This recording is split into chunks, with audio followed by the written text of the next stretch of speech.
He thrust her against the wall, devoid of warning or inquiry, merely the badge and the fury that fueled it.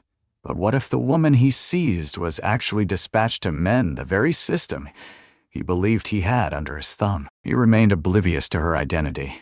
Yet by the moment he uncovered the truth, the hour had passed, and justice had already cast its vigilant gaze. If that initial moment set your heart racing or ignited a fire within you, don't hold it in. Engage with this narrative, share it with someone who values accountability, and subscribe to Mr. Max for stories that amplify the voices often overlooked. Now, join me as we return to that courthouse hallway where the hush was shattered and authority was upended. It is often said that justice is blind. However, there are moments when it appears to simply avert its gaze. On that morning, the courthouse hallway brimmed with a crowd. Individuals clad in modest suits, murmuring prayers, the sound of heels echoing against the tile. It was one of those days when an electric tension hung in the air, as if the very walls were poised, anticipating the moment something would shatter. And then it transpired. Officer Grant Ellison strode down the corridor with an air of authority, his broad shoulders squared, jaw set tight, and eyes perpetually searching for someone to dominate. He didn't walk. He patrolled as if this were not a realm of law, but a battlefield. To him, anyone out of uniform represented a possible danger, particularly if their skin bore any hue other than white. A black woman lingered by the benches, quietly observing, her silence profound, her gaze fixed on the courtroom doors, perhaps anticipating the arrival of someone from within. She donned a dark gray blouse paired with simple pants, devoid of any ostentation. In her late 30s, perhaps early 40s, she exuded a sense of calm and stillness. Grant hardly took a moment to look before he snapped, "Identification? Identification?" She remained still. She simply gazed at him, calm and unwavering. A silence that carries no trace of fear. It signifies that she is assessing you. He made no effort to pause. With a swift motion, he seized her bag from her shoulder. With the other hand, he seized her wrist and spun her toward the wall. The metallic sound of the cuffs echoed sharply, a jarring contrast to the solemnity expected in such a dignified setting. She collided with the wall, her shoulder leading the way, followed swiftly by the side of her face, the impact eliciting a sharp gasp from a witness nearby. Yet no one intervened. No one intervened. As phones emerged, fingers danced upon red circles, yet feet remained rooted in place. Gaze averted. The throng reacted as throngs typically do when faced with the specter of injustice, especially when it dons the guise of authority. They observed in silence. And what of her? She remained silent, her voice never breaking the stillness, her words unspoken. She turned her head slowly, fixing her gaze on him with unwavering intensity. Not a trace of fear in her eyes, but a profound clarity, as if she understood the weight of the moment, as if it were a familiar scene she had witnessed countless times before. Grant loomed above her, his breath labored, fingers gripping the cuffs with a fierce intensity. His expression conveyed composure, yet his body betrayed him, twitching ever so slightly, revealing the uncertainty he masked so well. And somewhere, just beyond the edge of the scene, a recording light pulsed in a vivid shade of crimson.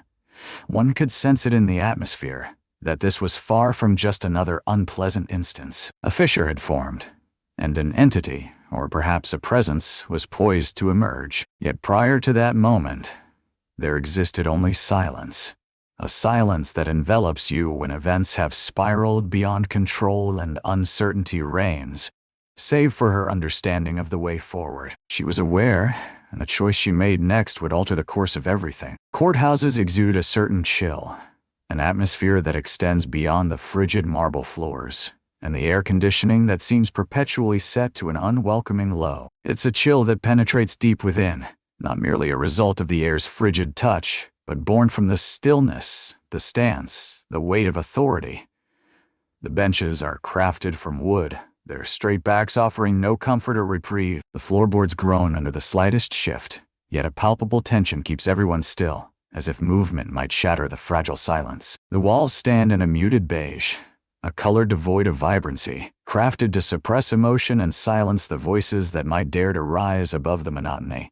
Every element in this space murmurs a singular command: conform. The bailiffs understand their role. They open doors, offer nods to judges, and seldom engage in eye contact with others. The clerks tap away at their keyboards, their gazes fixed ahead, as though lifting their eyes could entangle them in something they'd prefer to avoid. The officers move with a distinctive cadence, boots gleaming, belts weighed down with equipment, not for safety but for impact. The burden of it all feels intentional, as if they are perpetually on the brink of mastery or conflict. Grant Ellison navigated this mechanism with the conviction of a cog that fancied itself the very engine driving it all. He had spent years in this place, absorbing its rhythms, deciphering the unspoken rules, and cultivating a belief that he could, when necessary, bend them to his will. He envisioned himself as a conduit.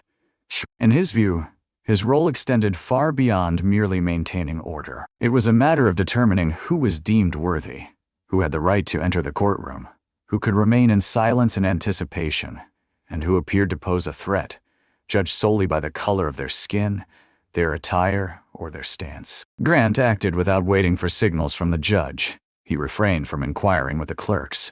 He certainly did not seek the consent of those he seized. He moved swiftly, with precision and volume, as though mere noise could validate his stance. He wasn't the sole figure of that kind, yet he stood out as one of the most vocal, and no one had ever dared to silence him. They allowed him to move in such a manner, for to them, he was a harbinger of order. Yet, order does not equate to justice, and anyone who has ever perched upon one of those unforgiving benches understands this truth all too well. On that day, after forcefully pressing the woman against the wall, Grant resumed his position as if nothing had transpired. He failed to submit a report. He remained silent before the sergeant. He lingered by the courtroom door, arms crossed, challenging anyone to confront him. Nadine, the woman, remained silent. She gathered her bag, brushed off her sleeve, and composed herself as she settled back into her seat, gaze fixed ahead, lips tightly sealed. The silence enveloped the space, a stillness that bore no trace of fear. It emerged from understanding, from self-control, from the decision to hold back for now. That silence bore a weight greater than any insignia adorning his chest. Eyes were fixed upon her, a mix of intrigue and embarrassment swirling in the air. A handful of individuals cast their eyes upon their phones, reviewing the footage they had just captured. It remains untouched. No one extended a glass of water to her. No one inquired, "Are you all right?" For here, in this very realm, occurrences of that nature unfold with remarkable frequency, and people have been conditioned to allow it.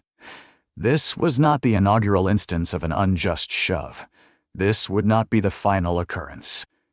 Yet on this occasion, an unmistakable sense of change lingered in the air. It hung in the air. Perhaps it was the intensity of her gaze fixed upon Grant, unwavering and unblinking. Perhaps it was the serene grace with which she remained seated, the way she chose not to acknowledge the bruise swelling on her cheek. Perhaps individuals could feel that the cogs in the mechanism had momentarily snagged on something, an unforeseen occurrence. She appeared to be a woman with a purpose for her presence here, and whatever that reason may have been, she was far from finished. Not at this moment. In that fleeting instant, stillness enveloped the scene, and not a soul stirred. The hallway, previously alive with footsteps and whispers, fell silent, as if a sudden hush had enveloped the space, extinguishing all sound. The very air seemed to thicken, as if reluctant to bear witness to the impending events. Nadine rose with a deliberate grace, exuding tranquility. "Take your time, stay calm." Then stay calm. She swept the crease from her sleeve with the back of her hand, repositioned her bag on her shoulder, and then, with a measured elegance, reached inside as if selecting each breath with care. Grant observed her, a swirl of confusion in his mind. His posture became rigid, as if preparing himself for yet another confrontation. Yet another grievance. Yet another predictable excuse from an individual attempting to project an image of strength that belies their appearance. Yet Nadine chose not to engage in a dispute. With a swift motion, she unveiled her wallet, presenting it for all to behold. A shield of gold. Authorities were unsuccessful. A name elegantly embossed in silver lettering. Chief Nadine Monroe. The police department of District 12. For a fleeting moment, it failed to sink in. Then it happened. A young officer down the hallway gasped, his mouth falling open as if a door had been flung wide by a tempest. A short distance away, a court clerk let a pen slip from their grasp. It struck the ground with a click that resonated far too loudly. Within the confines of the courtroom, the judge was in the midst of delivering his sentence when his voice faltered. He halted, reclined a bit in his seat, and cast a sidelong look toward the corridor, his eyes narrowing with intent. A whisper floated through the air. None other. Is she the new chief? Nadine found no solace in the clamor. She fixed her gaze on Grant, her voice steady and deliberate, not raised, yet undeniably commanding attention. I took my oath yesterday, she remarked, and I have come here today to witness the application of justice within these walls. Silently, with keen observation, devoid of proclamations or preferential treatment. In that moment, she allowed the silence to convey its own message. It lingered in the air, suffocating and oppressive, as if the very ceiling were inching down to envelop everything beneath it. Grant remained unflinching. His grip slackened on the radio, fastened to his chest. His jaw tightened, yet silence enveloped him. For the first time, perhaps in the entirety of his career, uncertainty flickered across his demeanor.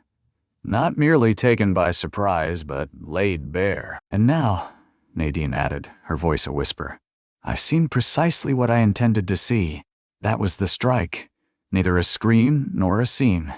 Only truth, cloaked in calmness, conveyed through eyes that had witnessed far too much to be disturbed. Grant parted his lips, only to seal them once more. Silence enveloped him, a void where words should have been, and no guidelines existed to guide him through this uncharted territory. What of the people? They merely observed. Devices continue to capture the moment, gazes fixed, breaths suspended, not due to the elevation of her voice, but rather because it was unnecessary. The sun had yet to make its ascent. Nadine lingered in her car, stationed across the street from the courthouse. The engine silent, a window slightly ajar, a warm coffee cup perched on the dashboard, waiting to be sipped. A morning enveloped in stillness, yet your thoughts race relentlessly, refusing to be silenced. She reclined against the seat, her gaze locked onto the structure before her. The aged courthouse stands as a testament to time. The stone steps remain unchanged. The brick retains its faded hue, and the glass doors still exude a chill. Various motivations for one's presence here. It had been years since she last parked here. Not since that fateful day at 17, grasping her mother's hand, struggling to comprehend the shouts of security guards as if they were the ones in the wrong. Her mother had not raised her voice. She never did. She donned a sleeveless blouse paired with a flowing long skirt, simple and unadorned. However, a female officer intercepted them at the entrance, her gaze sweeping over her mother with a critical eye. And she stated icily, "You can't enter dressed like that." Nadine recalled the warmth of her mother's skin as she gripped her hand more firmly. She recalled how the officer's words felt less like commands and more like whispers of something unspoken. Their words echoed with judgment, and not a single soul in their midst dared to speak up. After traversing 2 buses to reach their destination, they abruptly decided to turn back, just like that. It was in that moment that Nadine discovered the profound truth. Silence could resonate with a volume surpassing all else in the space around her. Years later, she let out a sigh, tracing her finger along the edge of her coffee lid. Returning with the title of chief affixed to her name felt oddly surreal. One might assume it would evoke a sense of triumph, yet it lacked the essence of a true victory. It felt as though a heavy burden rested upon me. She extended her hand toward the passenger seat, retrieving a folder, thin, aged, and frayed at the edges. Within lay a rejection letter, one she had preserved throughout the years. It came from the academy, marking the first time she submitted her application. In those days, she emerged from college resolute, keen, and in peak condition. She excelled in every written examination, triumphing in every physical challenge. However, during her training, she lodged a formal complaint upon observing an instructor directing racist remarks at another recruit. It was labeled insubordination. She referred to it as the truth. Then, the following week, she was gone. Silence enveloped the moment, devoid of explanations or apologies, merely a solitary envelope resting in anticipation. In that moment, she stood at the precipice of a decision, the allure of escape whispering in her ear, and for a heartbeat she nearly succumbed to it. Yet, what of her mother? Her mother had recently received a diagnosis of breast cancer. During one of those lengthy nights filled with appointments and prayers, Nadine stumbled upon a treasure hidden within an old keepsake box. A missive. Creased in 4 places, the ink blurs at the borders. Justice is not defined by a badge, it proclaimed. It travels along your spine, should you sense its presence there. Do not allow anyone to shatter it. Years prior, her mother had penned it, a reflection on that humiliating day at the courthouse. Nadine kept the letter to herself, never revealing it to anyone, not even to the review board during her reapplication. Yet she held it close, tucked away in her wallet, just behind her identification. It was not merely a badge. It was a solemn promise. In the stillness of the early morning, she carefully unfolded that letter once more. Allow the words to envelop her once again. She gazed at her reflection in the rearview mirror, her eyes revealing a depth of experience, yet still ignited by that familiar flame. She had outgrown the girl who once clutched her mother's hand, and she was no longer the cadet pleading for justice from a flawed system.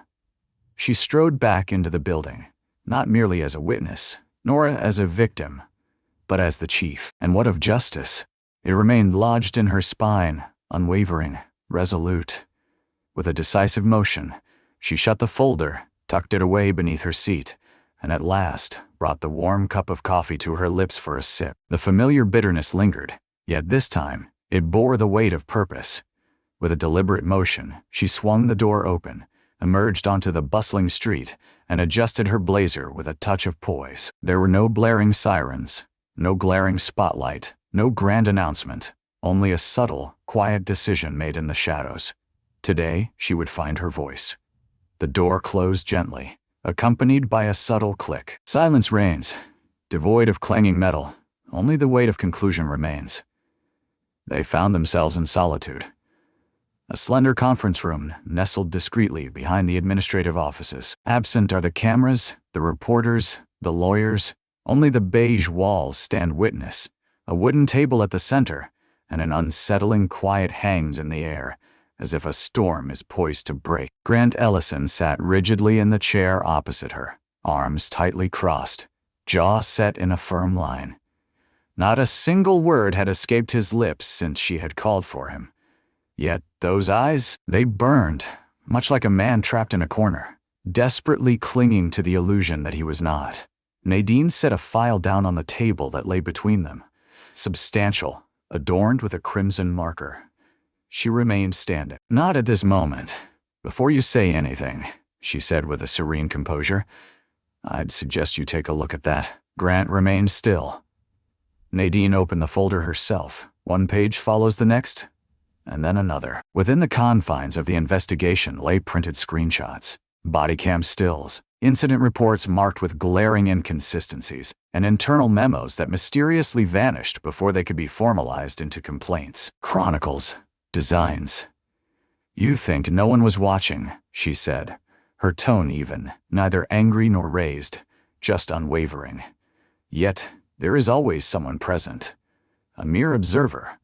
A casualty. A young officer whose allegiance to your silence is not as steadfast as you once believed. Grant let out a scoff, a sound tinged with bitterness. He extended his hand toward one of the papers, glancing over it with an air of practiced disdain. This is utter rubbish, he muttered. You pulled me into this place for what purpose? State your argument? Will you humiliate me once more? You already accomplished that right there in front of the entire courthouse. He leaned in, his voice climbing in intensity. Did you really believe I overlooked the gaze in your eyes? This matter transcends the notion of justice. This matter holds deep significance to me. Nadine finally took a seat. She remained unyielding. She held her tongue. She allowed his words to linger, to suspend in the air, then gradually dissipate. Then she spoke, her voice soft, nearly a whisper. You didn't merely bring me shame, Officer Ellison. You brought shame upon the badge. Grant's eyes widened in surprise. Pardon me? She leaned in just a bit, not with force, but with intention. The uniform does not bestow upon you the authority to seize, to push, or to stereotype. It bestows upon you the duty to safeguard, to act with measured grace, and to uphold integrity. You seem to have overlooked that from quite some time ago." She halted, her gaze locked onto his, and even more dire. "You guided others to let it go as well." Grant's laughter echoed, brief and empty. "So, you've held the position of chief for, what, a mere 2 days? And just like that, you find yourself as the guiding light for the whole department?" He slid the file back in her direction. This is an unjust pursuit. Ancient matters. Grievances voiced by individuals who harbor disdain for law enforcement. Do you believe any of this stands the test of scrutiny?" Nadine hesitated before responding. She inhaled deeply, allowed the silence to fulfill its purpose. She then delved into her jacket, retrieving a flash drive with a deliberate motion. She set it atop the file. "That's from the locker room camera," she murmured. "You believed it was a miss. It was not. That's you advising a newcomer to tackle the boisterous ones right from the start. That's the sound of your laughter as a man with a stutter is handcuffed, unable to clarify that he is a witness, not a suspect." Grant's expression changed, if only for a moment. Yet, it existed. "You have no idea what it's like out there," he snapped. "You enter now, adorned with your title and your carefully crafted speeches." "Don't speak to me about what it's like," she interjected, her voice maintaining a calm demeanor yet cutting through the air like a blade. "All the while I found myself under scrutiny.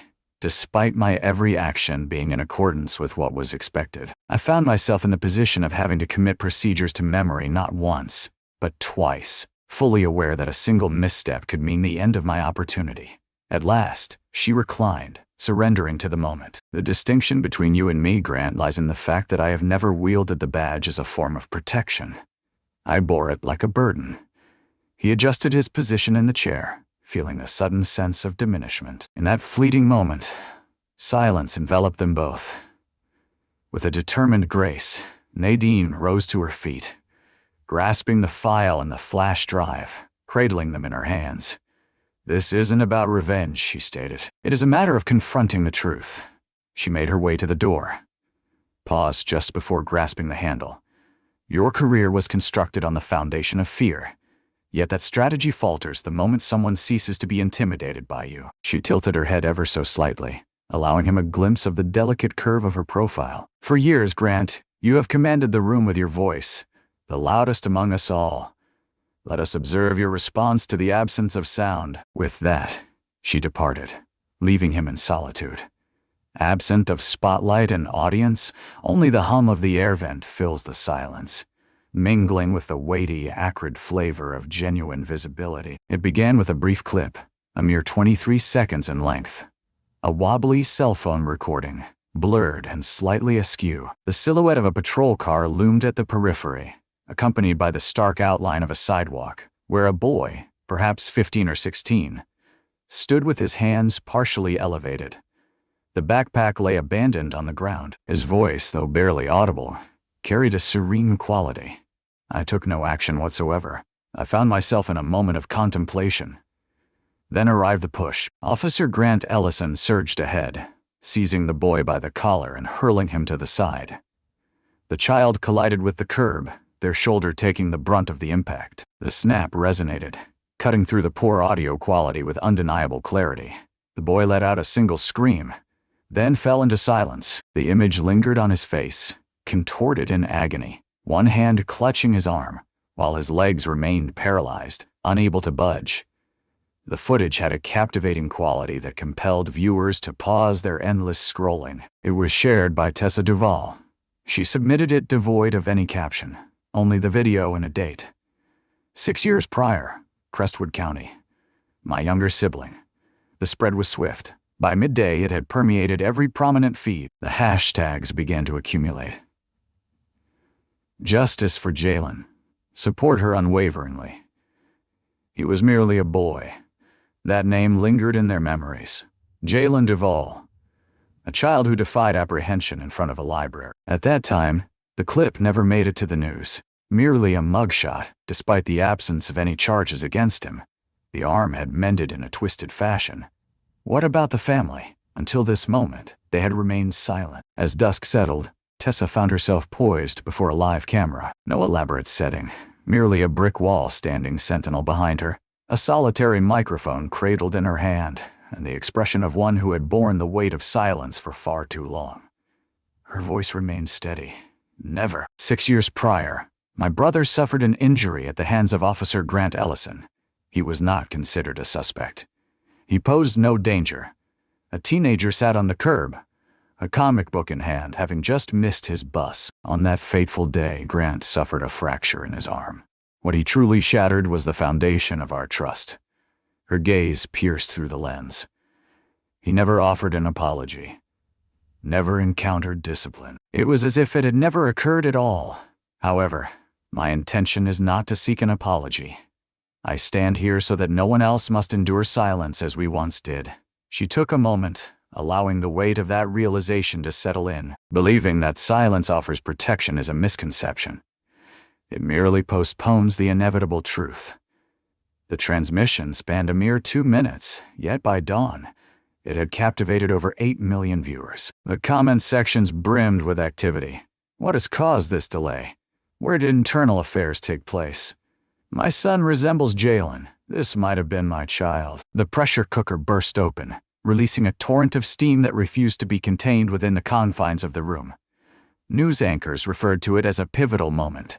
Activists demanded Grant's resignation. Even officers from neighboring districts started to discreetly sever their connections with him on social media. And all around, the hashtag #Standwitcher illuminated the virtual expanse. Nadine caught sight of the clip at approximately 5:30 in the morning. She was already awake, having found it difficult to sleep much in recent nights. An email arrived from a former acquaintance in the media bureau. Only 3 words in the subject line. "You need this." She observed it a single time. On the other hand, she sat with her hands folded for an extended period, gazing out the window as the sun made its ascent into the sky. That name lingered in her memory. Jalen Duvall. She recalled the report. At that time, it was presented as an application of force in reaction to defiance. Yet, the absence of body cam footage loomed large. There shall be no inquiry, merely a matter of documentation. A 15-year-old youth grappling with a fractured arm. The stillness enveloping that file was almost overwhelming. As the clock struck 7 a.m., Nadine stepped into the precinct. The atmosphere in the room that morning felt distinctly unique. Do not fear, not rage. A presence that is subdued yet weighty. A stillness envelops the air. A palpable tension as individuals sense the change in the wind, yet remain uncertain of its direction. Grant was absent. He had decided to take a day off due to illness. Yet the whispers trailed behind him regardless. An officer casually leaned against the coffee counter, her attention absorbed by the screen of her phone. Another sat before his screen, a mountain of unread emails accumulating. As the words "Double video" flickered across the ticker bar above, it remained unspoken. Yet, it was evident to all that a fracture had emerged. This time, it would not be brushed aside with a mere memo or a simple retraining session. Tessa refrained from posting again that day. There was no necessity for her to do so. The video had conveyed its message. The stillness had broken, and the wave it unleashed was only beginning to unfold. Grant Ellison entered the Crestwood Police Department on a Monday morning, anticipating the familiar nods, the customary morning greetings, and the light, almost ethereal, sense of being acknowledged. Yet what awaited him was emptiness. No one raised their gaze. He received no greetings. The door whispered closed behind him, enveloping the corridor in a heavy stillness. Not the favorable sort. The sort that articulates. He was observed by others. It was clear as day, yet their gazes merely drifted, akin to rain cascading down a window pane, as if he had melded into the very fabric of the wall. In days gone by, Grant stood as the paragon of excellence that aspiring officers admired. The one known for its formidable nature, yet undeniably essential. It was often remarked that he had a knack for accomplishing tasks. At that moment, silence enveloped the room, leaving no words to be spoken. Not even those who once patted his back in the locker room or laughed at his sharp, biting wit. He walked past the break room. The coffee machine emitted a gentle hum. A young officer filled her cup, looked up briefly, then turned away. There's no need to hurry. Simply in silence. Intentionally. One of those gestures that penetrates more profoundly than a mere push. In the central corridor, a fresh flyer was affixed to the bulletin board by an unknown hand. It danced gently in the breeze as Grant strolled by. He failed to grasp its meaning. There was no necessity for him to do so. He gazed upon his inbox. The subject line conveyed everything. Leave of absence for administrative purposes, with immediate effect. No elucidation. There is no signature. Enclosed is a PDF featuring his name and badge number. He gazed at the screen for a moment longer than required, then reclined in his chair and fixed his eyes on the ceiling, blinking fervently, as if perhaps the lights had shifted, and he simply hadn't noticed. After a brief pause, he took the action he had never imagined he would need to take. He composed an email. Swift. Intense. Guarded. Urgent matter at hand. Inward fragmentation. Chief Monroe is unraveling this department. The masses are beginning to shift their allegiance away from us. She's crafting a story that portrays officers like me as the antagonists. Should we fail to rise at this moment, the spirit will surely falter. Leadership is essential. Action is imperative before the moment slips away from us. He pressed the send button, then leaned back, anticipation coursing through him as he awaited a response. A response arrived in a mere 10 minutes, directly from Nadine Monroe. A single sentence. Negative. You ripped it to shreds. I am merely tidying up. That was the moment. No salutation, no elaboration is necessary. There is no space for discussion. As the afternoon wore on, the email found its way into the open. It was never explicitly stated how it came to be, yet it appeared first in the department group chat, then made its way to a law enforcement subreddit, and ultimately found its place in the digital pages of a local newspaper. Not everything, only a single line. She is unraveling the very fabric of our connection. Underneath the quote, an unnamed officer responded, "No, sir. We were already broken." She illuminated the room with a flick of the switch. It was at that moment that everything began to unfold. The silent transformation. Grant returned the following day to gather a few belongings. Nothing of great significance. Only a handful of files, his worn gym shoes, and the mug with the chipped handle that accompanied him through every shift. The station appeared unchanged, yet it lacked the familiar essence it once held. He felt as though he had transformed into a foreigner in a realm he once ruled. He walked past a trainee, no more than 20, clad in a crisp uniform, the fabric still rigid at the shoulders. The child glanced upward, locking eyes with Grant for a fleeting moment, then pulled his jacket tightly around his chest, obscuring the Academy logo on his shirt, as if he wished to conceal it from view. Or alongside him, Grant halted for the briefest moment. That hurt more than any headline ever could. He made his way down the corridor, heading for the exit. A lieutenant engaged in conversation with 2 junior officers. As soon as Grant entered the room, the dialogue came to an abrupt halt. Simply came to a halt, devoid of any theatrics. One officer lowered her gaze, fixating on her boots. The other offered a courteous smile that fell short of illuminating his eyes, then turned his attention to his phone. No one inquired whether he required assistance. No one inquired about his destination. No inquired about his destination. No inquiries were made. It was not anger. It had taken a turn for the worse. It was a sense of separation. He paused by the locker room, glancing back with a flicker of hope, perhaps naively, that someone might utter his name, offer a word, even a biting remark. Yet the silence lingered.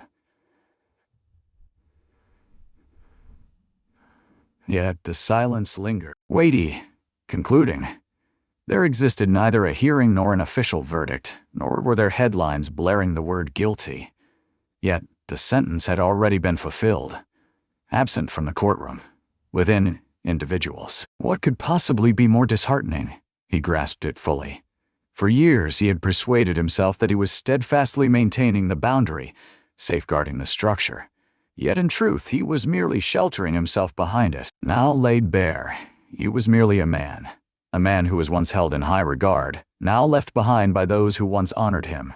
Some punishments are visible. Suspensions, fines, write-ups, while others remain hidden from view. The entities that inhabit each vacant corridor, every averted gaze, every dialogue that fades into silence upon your entrance, A courtroom isn't necessary to experience that kind of judgment. All it takes is a team of individuals who have long since lost faith in your right to wear the badge from the very beginning. The meeting room was modest in size, accommodating only a lengthy table, a pot of tepid coffee, and 20 folding chairs that emitted soft creaks with each movement. Yet that morning, an intangible quality in the air suggested a shift, a sense of the extraordinary, more buoyant, yet tinged with anxiety and wariness, infused with a spark that had long been absent. Potential. Nadine Monroe positioned herself at the head of the table. No podium, no script, just her, a folder tucked under her arm, embodying a stillness that arises from the deliberate choice of each word. Before her, officers, both seasoned and fresh, occupied the seats. Some arms were crossed, others diligently took notes, while a few simply observed, biding their time, assessing her presence, not due to a lack of trust in her, but rather because they had yet to discover the depths of their faith in her capabilities. Nadine took a moment to clear her throat before she began to speak. Reconstruction begins with acknowledging those we've lost, not merely those who departed, but also those we inadvertently cast aside. She halted, surveying the space around her. Today, we embark on a journey with an individual we should have held on to from the very beginning. She pivoted slightly, gestured toward the door, and enstrode Letitia Torres. The room transformed. Several heads turned sharp. Others stared in disbelief. A few jaws, not in a theatrical manner, but certainly with a hint of surprise, fell open. Letitia entered with her back straight, chin elevated, exuding a quiet strength that effortlessly commanded the room's focus. It captures it. 6 years prior, she had stood among the select few female officers on the tactical team, earning the respect of many while facing challenges from even more. She had orchestrated a hostage negotiation that captured the attention of the nation. Yet, what lingered in the public's memory was her subsequent demotion. The memo from that time was shrouded in ambiguity, hinting at issues regarding leadership tone and command presence.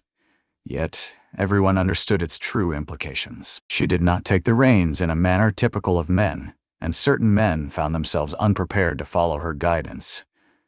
That morning, she faced them once more, not as a warning, but as a new chapter. Nadine made a sweeping gesture in her direction. Effective immediately, Officer Torres is reinstated as the deputy training lead. She will manage both the advancement of the field and the transformation of cultural practices throughout the district. A solitary clap echoed through the air. Only one. Then another one chimed in. Before long, the entire room was enveloped in a wave of applause, rising slowly and steadily. Letitia raised her hand softly, and the noise faded away. She advanced, her voice steady and powerful. "I have not been silent these past few years," she declared. "I found myself on the sidelines, yet you failed to silence me. You have only extended my way to express myself, a moment of stillness. Now that I have returned, I am not seeking to be acknowledged. I speak so that others may find their voice as well." That was the moment. Without embellishment, without retribution, a mere declaration of return. Nadine observed from her seat, and in that instant, she appeared less like a chief offering a second chance, and more like a silent witness to an unfolding drama. She resembled a woman who had just unlatched a door, standing poised to welcome others as they passed through. Following the meeting, the hallway hummed with a subtle vibrancy. One of the newcomers, still awkwardly adjusting his badge clip, leaned in and whispered to another, "I had no idea she was that Letitia Torres." The other inclined their head in agreement. "Indeed. She has taken on the role of our trainer now. Can you believe it?" And not in a derisive manner, but rather in an optimistic light, as if perhaps things were beginning to shift. Later that week, Letitia conducted her inaugural session. The matter transcended mere tactics. It transcended the realm of law. It revolved around the art of listening. Before her stood a diverse assembly, comprising eager young recruits, seasoned mid-career officers, and even a pair of senior lieutenants who had opted to take a seat among them. She posed a singular inquiry. When was the last occasion someone truly listened to you? Not due to your badge, but rather because of the narrative you carry. The room lingered in silence for a time. At that moment, a voice emerged in response. Then yet another, and gradually the stillness started to fracture in a promising way. Nadine, positioned behind the glass window that framed the training room, crossed her arms over her chest. Her lips remained uncurled. Not quite. Yet, a certain warmth radiated from her face. A gentle yet resolute power that conveyed, This is the essence of what it should embody. She was indifferent to the applause of others. She required neither banners nor headlines. She simply longed for this department to regain its humanity, and that began with the resurgence of the voices it had sought to erase. Challenges would still lie ahead for them. Naturally they would. Transformation was not a simple endeavor. Trust was not easily earned. Yet, it had commenced, not through policies, not through press conferences. Yet, there lies a fundamental reality. Justice begins with the company you keep. On that morning, Nadine Monroe found herself standing alongside those who remained in the wake of loss. They were the ones most prepared to guide what lies ahead. The corridor seemed to stretch endlessly that morning. Grant Ellison traversed the path in solitude. His steps were deliberate, not born of fatigue, but weighed down by a deeper burden, something he had yet to define. It was as if he were traversing a landscape of memories, a realm that had once been his but now felt foreign and estranged. As he approached the glass doors of his former office, he attempted to use his keycard. The crimson light flickered. Refused. He made another attempt. The outcome remains unchanged. The badge fastened to his belt gleamed subtly. The very badge he'd donned amidst the chaos of riots, the weight of arrests, and the solitude of late-night shifts. In an instant, it appeared devoid of significance. He took a step back, surveying his surroundings with a quick glance. No one dared to meet his gaze. A staff assistant glided past him, burdened with a stack of folders, her silence echoing in the air. An IT technician gazed at her monitor as if it contained the mysteries of the cosmos. Anything to avert my gaze from him. Within the confines of the office, visible through the glass, his desk remained undisturbed. Yet the computer remained shrouded in darkness. His access had been stripped away in the quiet hours of the night. The files are currently inaccessible. Drawers have been emptied. The nameplate remained steadfastly attached to the door. Yet it would not endure for long. He rapped gently on the door. Silence lingered in the air, as no one responded. He lingered in anticipation. At that moment, the door swung open. It was not a matter of security. Nadine was the one. She moved aside, granting him entry. Neither chilly nor frigid. Calm and composed. Recently crafted. Expert. A tone that conveyed an unspoken understanding between us, as if we both anticipated this day would eventually arrive. Grant crossed the threshold. He cast his gaze upon the shelves, exposed. That coffee mug of his. Departed. Is that the framed picture of his former team? Deleted. What about his uniform jacket? Carefully arranged within a box, his name emblazoned in bold block letters across the top. What could this possibly be? He inquired, despite being fully aware. Nadine hesitated before responding. She settled into her chair, flipped open a file, and clicked the pen with a deliberate motion. The solitary sound in the room was the pen gliding across the paper, leaving its mark with each deliberate stroke. She refrained from lecturing him. She maintained a calm demeanor. I didn't inquire about his perspective. With a deliberate motion, she flipped to the next page and elegantly crossed out a name with a solitary stroke. He is known by that name. Effective today, she murmured gently. Your employment has been concluded. Grant swallowed hard, yet remained silent. Nadine shut the folder with a decisive motion, set her pen atop it, and met his gaze with unwavering intensity. A trial is unnecessary, she declared. The judgment of the people has already been cast. Her conviction was unwavering. It extends beyond mere journalism. The outrage extends beyond the digital realm. The outrage extends beyond the digital realm. She referred to the cadets who ceased their quotations of him, the lieutenants who no longer extended invitations to briefings, the clerk who failed to acknowledge his presence as he walked by. They communicated, not through language, but through the space that lay between them. He cast a final glance around the office, seeking perhaps a fleeting vision of his true self. or the identity he had constructed, or the reflection others perceived in him. Yet the room offered no response. He grasped the box in his hands.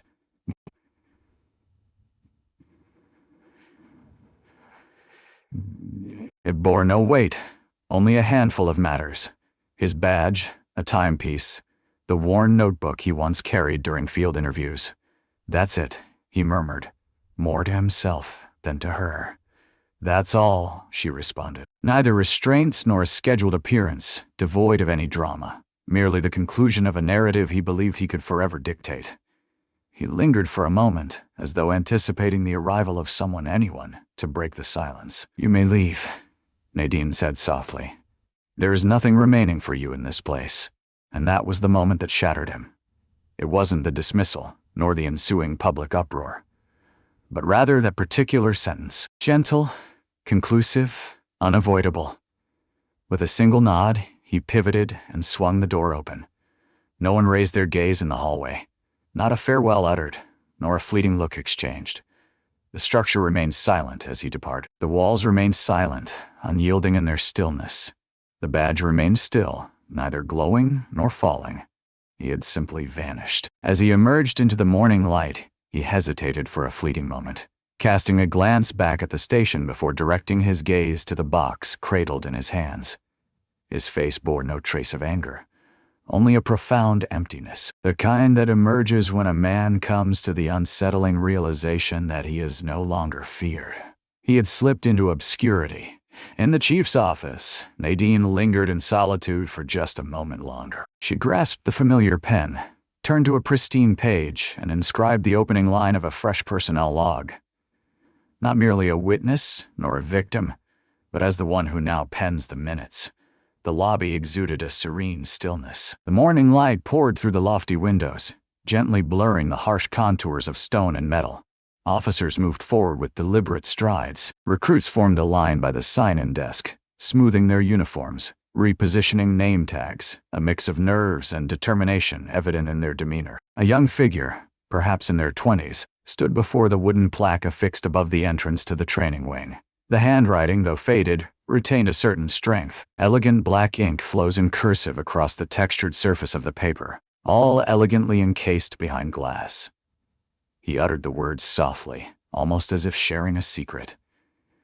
Justice is not rooted in power. It is born from the depths of conscience. Uncertain of the author's identity, he felt a subtle surge of confidence as he absorbed the words.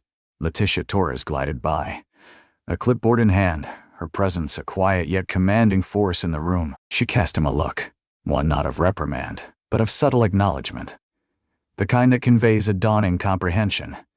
Nadine Monroe descended the courthouse steps, solitary in her journey. Silence enveloped the scene, broken only by the rhythmic click of her heels on the cold stone, a solitary echo in the absence of cameras, applause, or headlines. Steady and certain, she moved through the world alone, yet those who caught a glimpse of her found themselves walking a little taller, not due to her commands, but because an unspoken truth in her silence resonated more profoundly than a multitude of oratory. The camera holds its gaze for a fleeting instant, until the sole sound remaining is the gentle, resonant cadence of justice, striding forward on its own 2 feet. This tale transcended mere rank or power. It revolved around the essence of conscience, and the subtle bravery required to uphold what is just. If this resonated with you, consider liking the video, sharing it with someone who could benefit from it, and subscribing to Mr. Mac's Stories for more impactful, human narratives like this one. Your support empowers us to continue crafting meaningful content. Narratives that convey authenticity, ignite transformation, and reassure us of our shared humanity. At Mr. Mac's, we don't merely narrate tales, we accompany you on a journey through them.